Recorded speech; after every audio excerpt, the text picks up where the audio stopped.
በጣም ጥሩ ጀማው። እኔ እንደ ሐሳቤና እንደ ቅዴ እየሄደልኝ ነው ጨዋታው ጀማው። እንደምታዩት 0-0 በሆነ ውጤት ረፍቶ ወጥቷል።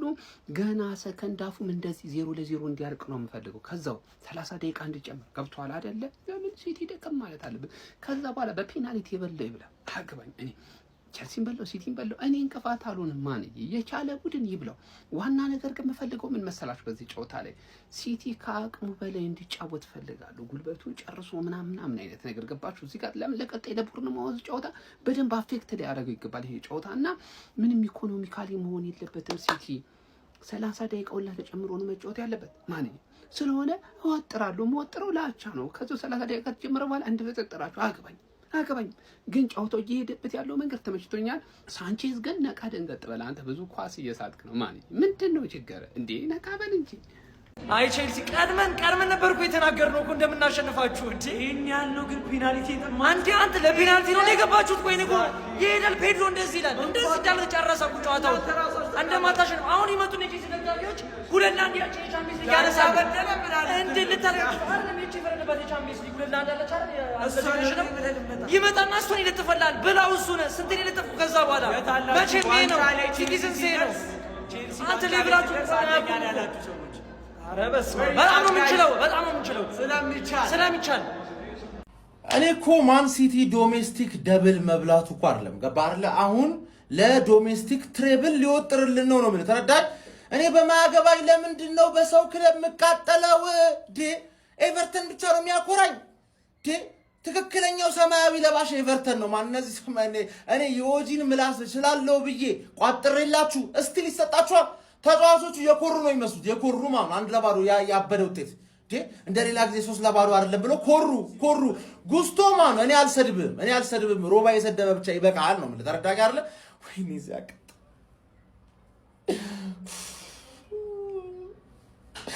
ስለኔ የሌለበት ዋንጫ እኮ ገባ። ሞራል ግን ምንም ሞራል እንዲያገኙ አልፈልግም። ሮድሪ የሚባለው ሰውዬ እኮ ተመልሷል። አሁን ቦርንማውዝ የልጅነት አባቴ ገባ አይደለ? ወይኔ በእናትህ እኛ እኮ ሁለት ጨዋታ አሸንፈን እኮ ዋንጫ መብላት እንችላለን። ግን ለምንድን ነው የምንጫወተው? መጫወት አልፈልግም። መጫወት ኦቨርሬትድ ነው ተረዳኝ። ሳልጫወት መብላት ነው ፈልገው ገባር ለሃንግማኖች ነው አላበሽቃችሁም። የሚቀጥለው አመት ሰኞ በአንድ ሳምንት አንዴ በአንድ ወር አንዴ ስትጫወት ይገባል። ተረዳኝ አይደል? ይገባል ነው ማለት ኖ ዩሮፕ ከሀገር መውጣት አይቻልም። በባስ ብቻ ነው የምትንቀሳቀሹ ኔክስት ሲዝን በባስ ብቻ ኖ ፕሌን አባቴ። ፕሌኑ እንደውም ብሉኮች ሽጠውታል የሚባል ወሬ አለ። አርክም ለዛ ነው ያላስገባችሁ። አሞሻን ሰማሁኝ እግዚአብሔር ይማርሽ አሞሻን ሰማሁኝ እግዚአብሔር ይማርሽ አንቺ ሰው አታጭም የሚያስታምምሽ ቻይዊ ተውሻ ባንቺ ብቻ አይደለም አይዞሽ ተውሻል ባንቺ ብቻ አይደለም ሰምሮ ያልተለካ ያልታመመ የለም ጨካኝ ቡድን ማለት ቢያንስ ለቼልሲ ብትራራለት እዛ ፕሪሚየር ሊግ 9 ላይ ምናምን ነው የሚገኘው። በአቋራጭ ዩሮፓ ሊግ ቢተካከመበት ምን ችግር?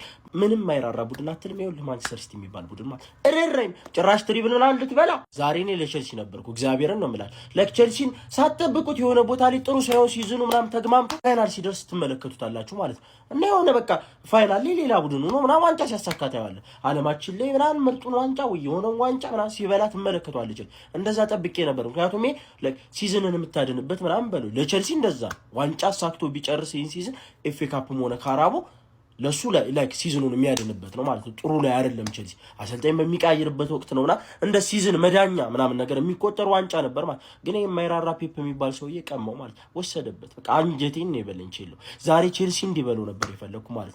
ለማንኛውም ማንቸስተር ሲቲ ደጋፊዎች ፕሪሚየር ሊግ የምታሳኩ ከሆነ ትሪብል ልትበሉ ነው ማለት። ይሄ ደግሞ ጥሩ አይደለም። በየጊዜው ይሄ ጥሩ አይደለም ጋይስ። ለማንኛውም ኮንግራ ማንቸስተር ሲቲ ሁለተኛውን የኤፍኤ ካፕ ዋንጫን ማንሳት ችለዋል። ኮንግራ ሲቲዝን ኮንግራ አሪፍ ጨዋታ ነበር የተመለከትነው ሰከንድ ሃፍ ላይ ማለት ነው። ማንቸስተር ሲቲ በአንቷን ሴሜንዮ ብቸኛ ጎል 1-0 በሆነ ውጤት ቼልሲን በማሸነፍ ነው እንግዲህ የኤፍኤ ካፕ ዋንጫን ከፍ አድርጎ መሳም የቻለው ማለት ነው። ያው ባይዜ በዛሬው ጨዋታ ላይ ግን ምን አይነት ጎል ነው ያስቆጠረው አንቷን ሴሜንዮ ትቀናጣባቸዋለህ ጭራሽ የቅንጦት ጎል ባይዜ ቼልሲ ግን ምንድነው ችግራቸው እንዴ?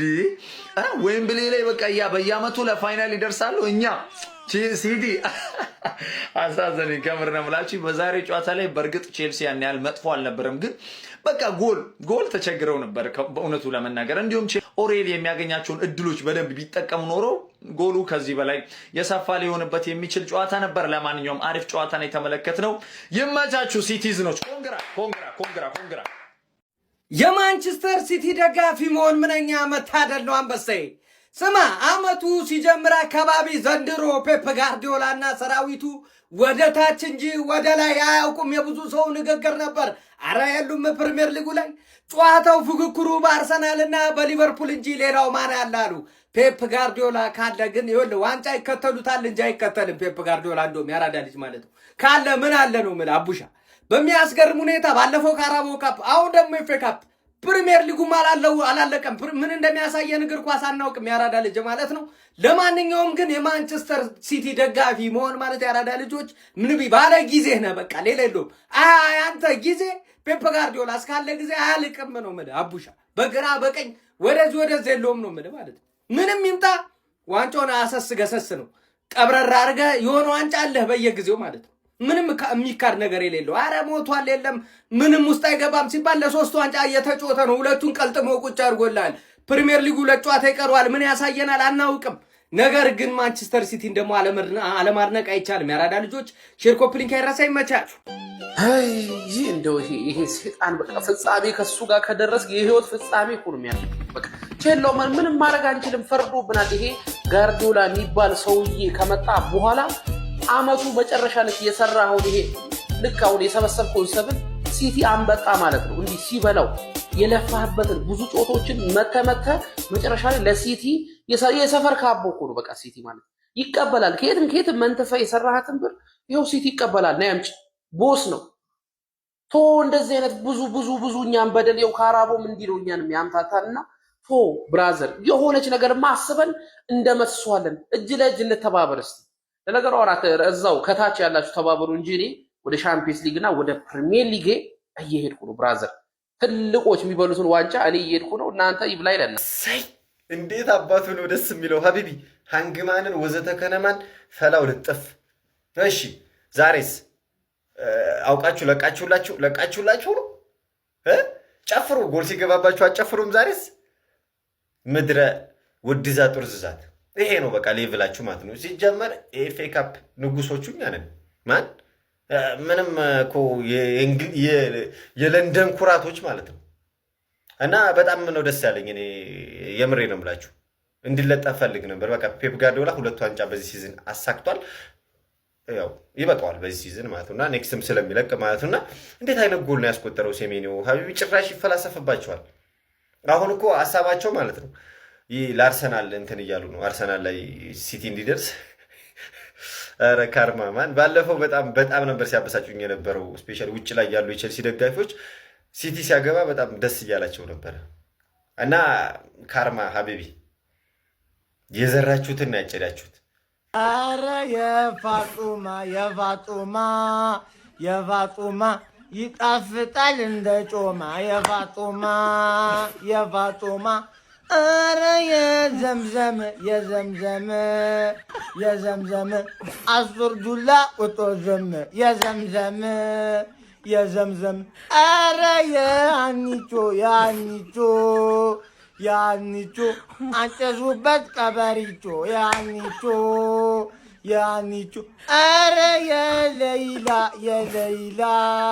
የለይላ አንጀታርስ እንደጠላ የለይላ አንዱ የቼልሲ ደጋፊ ፍሬንድ ፍጻሜ ደርሰን ተፈጸምን አላለኝም። ፍጻሜ ደርሰን ተፈጸምን ፈጸሙ።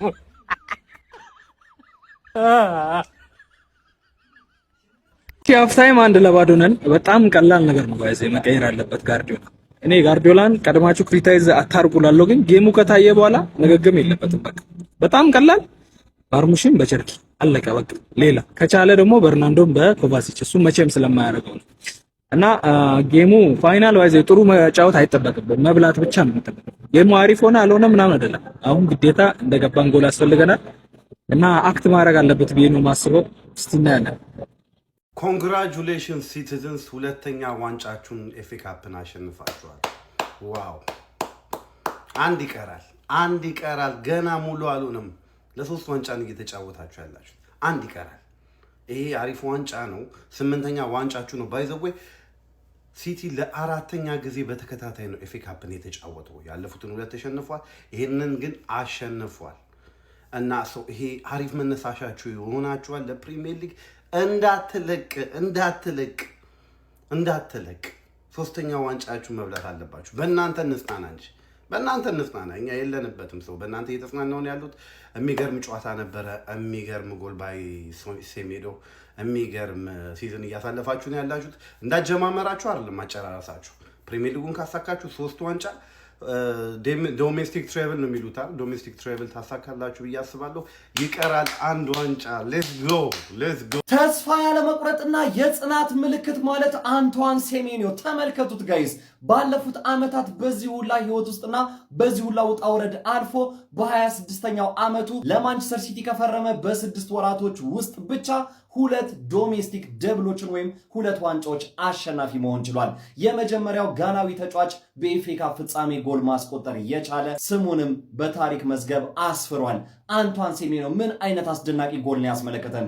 በባኪል ያስቆጠራት ጎል ለማንቸስተር ሲቲ የኤፍኤ ካፕ አሸናፊነት ከበቂ በላይ የነበረች አስደናቂ ጎል ባለቤት አንቷን ሴሜንዮ።